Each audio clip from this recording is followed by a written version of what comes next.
بسم اللہ الرحمن الرحیم۔ میرے محترم بھائیوں اور دوستوں، حضرت عمر بن عبدالعزیز رحمہ اللہ پر فکر آخرت کا بہت بڑا غلبہ رہتا تھا۔ ایک مرتبہ آپ کی ایک باندی آئی اور اس نے سلام کیا، پھر ایک طرف کھڑی ہو کر اس نے نماز پڑھی اور بیٹھ گئی تو اس پر نیند کا غلبہ ہوا اور آنکھ لگ گئی اور نیند ہی میں وہ رونے لگی۔ پھر وہ بیدار ہوئی اور عرض کیا کہ اے امیر المؤمنین، میں نے خواب میں ایک عجیب منظر دیکھا ہے۔ پوچھا کہ کیا دیکھا؟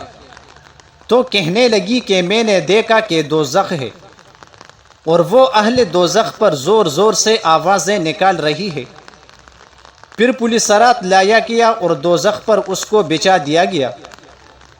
حضرت امیر المؤمنین نے کہا کہ پھر کیا ہوا؟ کہنے لگی کہ پھر امیر المؤمنین عبد الملک بن مروان کو لایا گیا اور پولیس رات پر ڈالا گیا، اور وہ کچھ ہی دور اس پر چلے تھے کہ پولیس رات جھک گیا اور وہ جہنم میں گر گئے۔ حضرت عمر بن عبدالعزیز رحمہ اللہ نے کہا کہ پھر کیا ہوا؟ کہنے لگی کہ پھر امیر المؤمنین ولید بن عبد الملک کو لایا گیا اور پولیس رات پر ڈالا گیا، اور وہ بھی کچھ ہی دور اس پر چلے تھے کہ پولیس رات جھکا اور وہ جہنم میں گر گئے۔ حضرت عمر بن عبدالعزیز رحمہ اللہ نے کہا کہ پھر کیا ہوا؟ کہنے لگی کہ اے امیر المؤمنین، پھر آپ کو لایا گیا۔ اتنا سنتے ہی انہوں نے ایک چیخ ماری اور بے ہوش ہو کر گر پڑے۔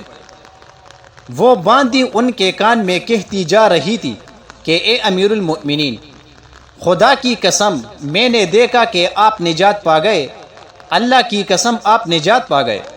راوی کہتے ہیں کہ باندی تو یہ کہتی جا رہی تھی اور عمر بن عبدالعزیز رحمہ اللہ کی چیخیں نکل رہی تھی، اور وہ اپنے پیروں کو زمین پر رگڑتے جا رہے تھے۔ حضرت مولانا اشرف علی تھانوی رحمہ اللہ کی گڑی پر نظر کا واقعہ۔ حضرت ڈاکٹر عبدالحی رحمہ اللہ اپنے شیخ حضرت مولانا اشرف علی تھانوی رحمہ اللہ کے متعلق فرماتے ہیں کہ حضرت تھانوی رحمہ اللہ کو وقت کی بڑی قدر تھی۔ معلوم ہوتا تھا کہ اللہ تعالیٰ نے ان کی فطرت ہی میں وقت کی اہمیت کو مضمر کر دیا تھا۔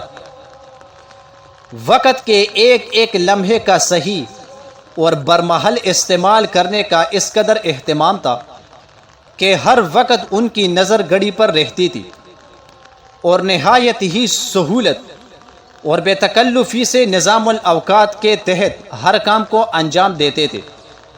حضرت تھانوی رحمہ اللہ مرض الموت میں مبتلا تھے۔ ڈاکٹروں نے آپ کو بات کرنے سے منع کر دیا تھا۔ اس وقت بھی حضرت تھانوی رحمہ اللہ بعض اصحاب کو باری باری بلاتے اور ان کو کوئی کام یا کوئی ذمہ داری سپرد فرماتے۔ آپ سے عرض کیا گیا کہ ڈاکٹروں کے منع کرنے پر بھی آپ لوگوں سے باتیں کرتے رہتے ہیں۔ حضرت تھانوی رحمہ اللہ نے فرمایا کہ بات تو تم ٹھیک کہتے ہو، لیکن میں یہ سوچتا ہوں کہ وہ لمحات زندگی کس کام کے جو کسی کے خدمت میں صرف نہ ہو۔ اگر کسی کی خدمت کے اندر عمر گزر جائے تو یہ اللہ کی نعمت ہے۔ حضرت تھانوی رحمہ اللہ خود فرماتے ہیں کہ میں بچپن ہی سے وقت کا بہت اہتمام کرتا ہوں، جو اس وقت سے لے کر اب تک بدستور موجود ہے۔ میں ایک لمحہ بھی بیکار رہنا برداشت نہیں کرتا۔ جزاک اللہ۔